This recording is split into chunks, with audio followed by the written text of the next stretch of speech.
بسم اللہ الرحمن الرحیم نحمدہ ونصلی ونسلم علی رسولہ الکریم اما بعد۔ ناظرین کرام، جمادی الثانی کا مہینہ اسلامی تاریخ میں اہمیت کا حامل ہے کہ اس مہینے کی 22 تاریخ کو نبی کریم علیہ الصلاۃ والتسلیم کے قریبی ساتھی، مسلمانوں کے سب سے پہلے خلیفہ حضور علیہ الصلاۃ والسلام کے مزار اور غار کے ساتھی سیدنا صدیق اکبر رضی اللہ تعالیٰ عنہ اس دنیا سے رحلت فرما گئے۔ آج کے اس مختصر سے کلپ میں سیدنا صدیق اکبر رضی اللہ تعالیٰ عنہ کی بابرکت اور مقدس ہستی کے متعلق میں مختصراً چند گزارشات عرض کروں گا۔ سیدنا صدیق اکبر رضی اللہ تعالیٰ عنہ کی ولادت واقعہ فیل کے تقریباً 3 سال کے بعد ہوئی، اور جناب رسول کریم علیہ الصلاۃ والتسلیم سے 2 سال اور چند ماہ سیدنا صدیق اکبر رضی اللہ تعالیٰ عنہ زیادہ تھے۔ کتابوں میں لکھا ہے کہ سیدنا صدیق اکبر رضی اللہ تعالیٰ عنہ کا قبول اسلام سے پہلے نام عبد رب الکعبہ تھا۔ جب اسلام قبول کیا تو رسول اللہ صلی اللہ تعالیٰ علیہ وسلم نے آپ کے لیے عبداللہ کا نام پسند فرمایا۔ ابو بکر آپ کی کنیت تھی، اور ابو بکر کا معنی ہوتا ہے کہ ہر خیر کے کام میں سب سے آگے بڑھنے والا، اور چونکہ سیدنا صدیق اکبر رضی اللہ تعالیٰ عنہ کی یہ مبارک عادت تھی کہ وہ ہر خیر کے کام میں سبقت لے جانے کی کوشش کیا کرتے تھے، اسی وجہ سے آپ کو ابو بکر کہا جاتا ہے۔ عتیق اور صدیق آپ کے القابات ہیں، اور یہ القاب نبی کریم علیہ الصلاۃ والتسلیم نے ہی آپ کو عنایت فرمائے، بلکہ سیدنا علی المرتضیٰ رضی اللہ تعالیٰ عنہ سے مروی ہے، اور یہ طبرانی کی روایت ہے کہ جس میں سیدنا علی المرتضیٰ رضی اللہ تعالیٰ عنہ یہ بات ارشاد فرماتے ہیں کہ اللہ تعالیٰ نے ابو بکر صدیق رضی اللہ تعالیٰ عنہ کا لقب صدیق رکھا ہے۔ جس طرح آپ کی پوری زندگی اسلام قبول کرنے کے بعد کی جو زندگی ہے، جس طرح وہ پاکیزہ تھی، اسی طرح آپ کی جوانی اور آپ کا بچپن بھی پاکیزہ گزرا۔ کتابوں میں ایک واقعہ لکھا ہے جس کو جناب سیدنا صدیق اکبر رضی اللہ تعالیٰ عنہ خود بیان فرماتے ہیں، اپنے بچپن کا واقعہ، کہ فرماتے ہیں کہ مجھے میرے والد صاحب صنم کدہ میں لے گئے، بت خانے میں لے گئے،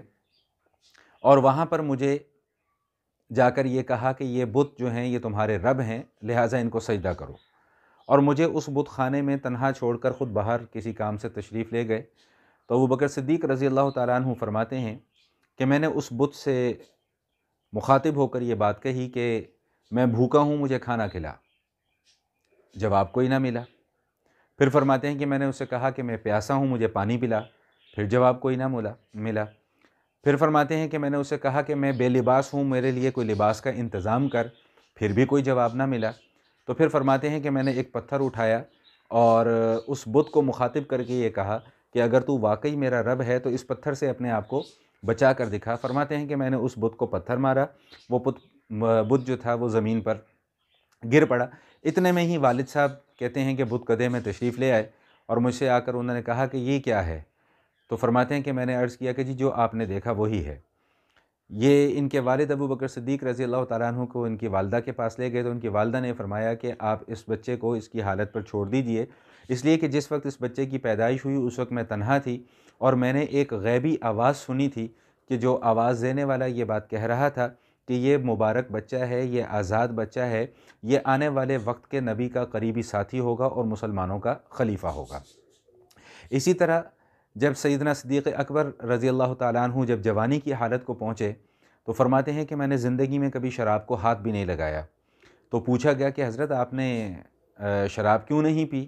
تو فرماتے تھے کہ شراب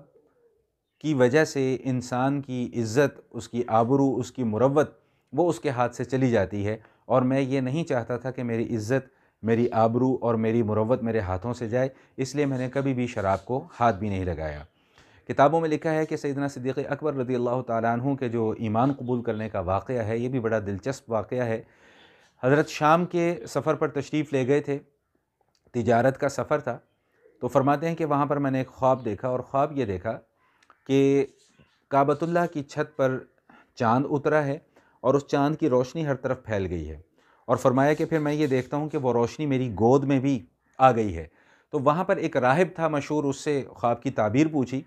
تو اس راہب نے خواب کی تعبیر یہ بتلائی کہ آپ آنے والے وقت کے جو نبی ہے جس کا ہم سب انتظار کر رہے ہیں، جو آخری نبی ہے، جو خاتم النبیین ہے، جو خاتم المعصومین ہے، اس نبی جس کا ہم انتظار کر رہے ہیں، آپ اس نبی کے بہت قریبی ساتھی ہوں گے، اور اس نبی کے اس دنیا سے رخصت ہو جانے کے بعد آپ کو اس نبی کے ماننے والوں کا خلیفہ بنایا جائے گا۔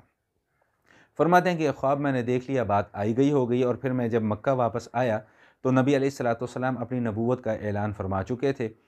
فرماتے ہیں کہ میں حضور اقدس صلی اللہ تعالی وسلم کی خدمت میں حاضر ہوا اور آ کر عرض کیا کہ حضور، مجھے آپ کے جو دین ہے یا آپ کی جو نبوت ہے اس کی مجھے کوئی دلیل عنایت فرما دیجئے۔ تو جناب رسول کریم علیہ الصلوۃ والتسلیم نے ارشاد فرمایا، کیا دلیل کے لیے تمہارا وہ خواب کافی نہیں ہے جو تم نے ملک شام میں دیکھا تھا؟ فرماتے ہیں کہ میں فوراً اٹھا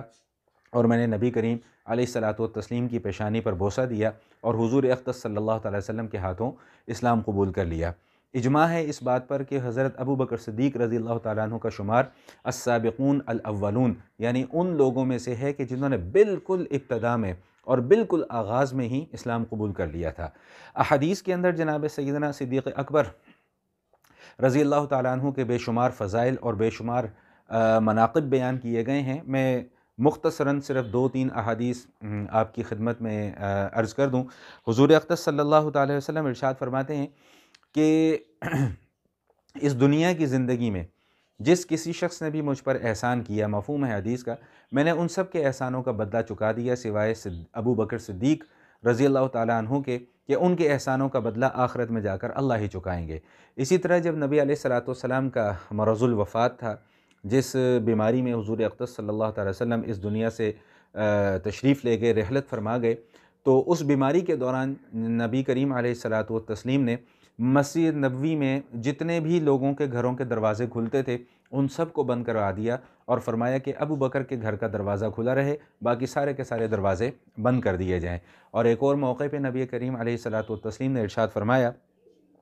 کہ اگر میں اللہ کے سوا کسی اور کو خلیل بنانا چاہتا تو پھر میں ابو بکر صدیق رضی اللہ تعالیٰ عنہ کو اپنا خلیل بناتا، لیکن میرا چونکہ اللہ کے ساتھ ایک تعلق ہے، ایک دوستی کا تعلق ہے، ایک محبت کا تعلق ہے، تو لہٰذا اس تعلق کے اندر میں اب مزید کسی اور کو شامل نہیں کر سکتا۔ یہ مفہوم اس حدیث کا ہے۔ تو فرمایا کہ اگر میں کسی اور کو خلیل بنانا چاہتا تو ابو بکر صدیق رضی اللہ تعالیٰ عنہ کو میں اپنا خلیل بناتا۔ ایک موقع پہ ایک خاتون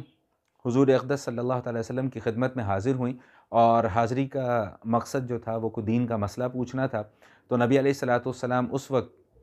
کسی معاملے میں مصروف تھے، گفتگو میں مصروف تھے، تو حضور اقدس صلی اللہ تعالی وسلم نے فرمایا کہ آپ بعد میں تشریف لائیے گا۔ وہ خاتون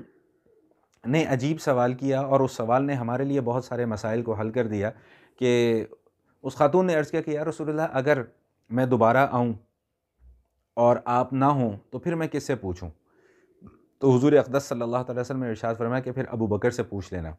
انہوں نے کہا کہ اگر میں آؤں اور ابو بکر بھی نہ ہوں تو پھر میں کس سے پوچھوں؟ تو نبی کریم علیہ الصلوۃ والتسلیم نے ارشاد فرمایا کہ پھر عمر سے